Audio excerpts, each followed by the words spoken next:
The rational roots theorem is an approach to solving polynomial equations that looks specifically at the lead coefficient and the constant.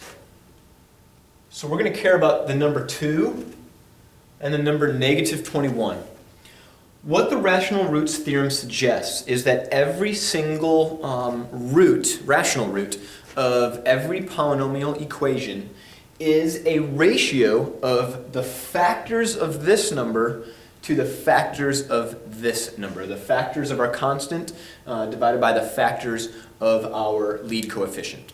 And that will tell us for certain what our rational roots could be. Now, this doesn't necessarily find all of our answers. For this example, we're going to find all of the roots. But the approach that we take here to list off all of the possible rational roots, we will take factors of the constant and we will divide them by factors of the lead coefficient. And so when I'm talking about the factors of -21, I'm talking about positive and -1 times positive or -21. I'm talking about positive or -3 and positive or -7. These are the pairs of numbers that multiply to give us -21. We could have a positive 1 and a -21, a -1 and a positive 21, a -3 and a positive 7, a positive 3 and a -7. So these are the factors for -21. And then for the factors of 2, that's a pretty short list, right? There's positive -1 times positive or -2. And so what we will do is use those numbers to find the actual roots. So I may actually split this into 2 videos. The first part here, I am going to list all of the possible rational roots. So we are going to make ratios of all of these possible numerators and denominators. So we can have 1 over 1. We can have -1 over 1. We can have positive 1 over -1. And we can have -1 over positive 1. This is going to seem a little bit tedious at first, but you're going to figure out how to find shortcuts. What we realize is that this here is positive 1, this is -1, this is -1, whoops, and -1 over -1 is going to give me positive 1. So I have multiple ways to express the same 2 quantities. All right, so really when I write these 4 ratios, I still end up with only 2 possible rational roots, okay? Positive 1, which I get from this fraction or this fraction, and -1, which I get from this fraction and this fraction. So these are 2 of my rational roots. I don't need to count these twice. All right? So far there's 1, there's -1. Let's look at these numbers, positive 1 and -1 over positive 2 and -2. So that'd be 1 over 2, -1 over 2. Positive 1 over -2 and -1 over -2. When I look at these, I get positive 1/2 and -1/2. This gives me -1/2 and positive 1/2. So I don't care about rewriting those. I care about these right here. Let's do the same thing with 3. All right, so now we've got 3 over 1 and -3 over 1. All right, so that gives me positive 3. And that gives me -3. I don't have to worry about checking 3 over -1 because that's going to give me this. And I don't have to do -3 over -1 because that's going to give me this. I'm not going to do extra work. Try it over 2. 3 over 2 and -3 over 2. All right? 1/2 and -1/2. Leave them as fractions. It's fine. I don't need to do 3 over -2 because that's going to give me this value right here. And I don't need to do -3 over -2 because that's going to give me this value right here. All right? Why do extra work, things that you're not going to count, to find our rational roots? 7.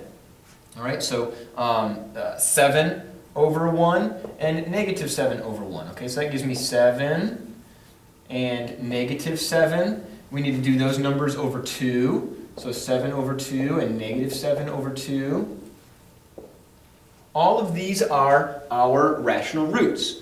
Now, we still have 21 to take care of, so we've got positive and negative 21, and positive and negative 21 over 2. So instead of writing out all of those separate fractions, all right, what we're going to do is kind of condense our work.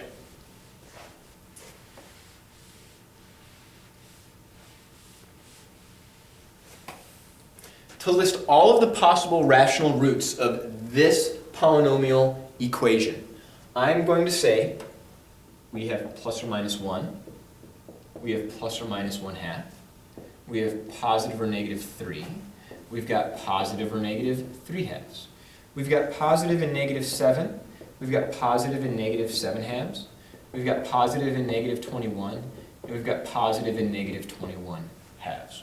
All right? All of these are possible rational roots. All right? These are the rational roots. We could have imaginary or complex roots. We could have irrational roots. Those are other options. What we're just considering here are actual rational numbers that we could calculate using our graphic calculators, plug in this as a polynomial function, y equals this, and see where does the output equal 0. These will be our rational outputs. So these are all of the possible rational roots. Let's determine which of these are actual roots. So the way to do that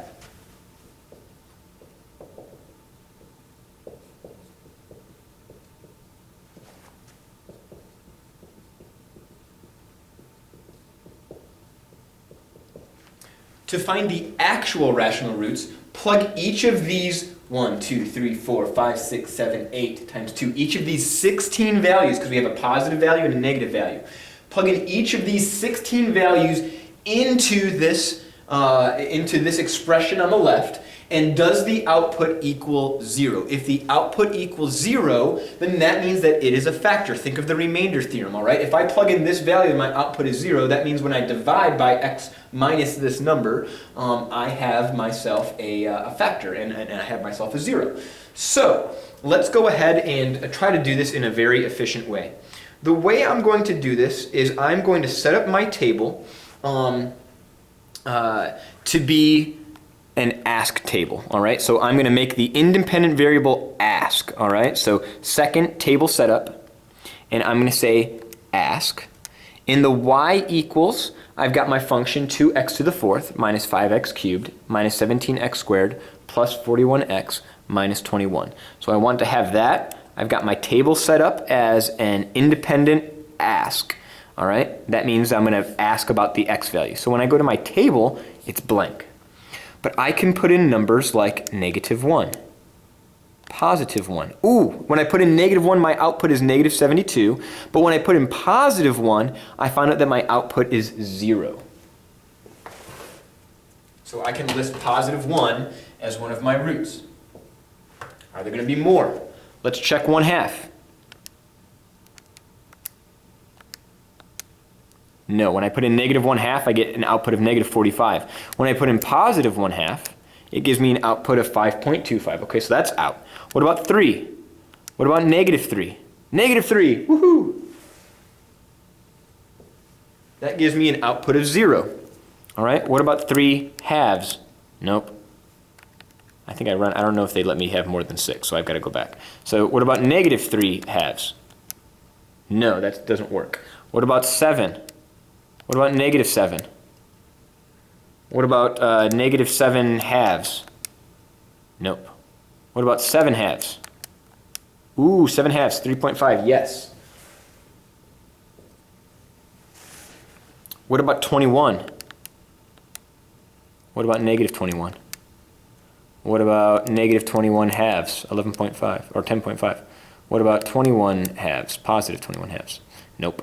Okay, so these are 3 of the possible 4 rational roots. So let's go ahead and let's finish this and just say that what we've got here is an exploration of what possible roots we could have. All right, by taking the factors of the constant divided by the factors of the lead coefficient. This gives us a set of opposite numbers, okay, positive versions and negative versions of the same thing. There'll always be a plus or minus, of each of these numbers divided by each of those numbers. All right? To find the actual roots, plug in these numbers into this expression on the left and see what that equals, see what that simplifies as. All right? And doing this example, we find out that 1, -3, and 7/2 are actual rational roots. What we're going to find out is that we need to have 4. And so where is the fourth one? If I found 3 of them, is it going to be another rational number? And we'll kind of explore that in future segments. What we'll do is we'll pause this, and then we'll move on to another example of 6.5.2. Okay, we'll try to do that to find out what that next root is going to be.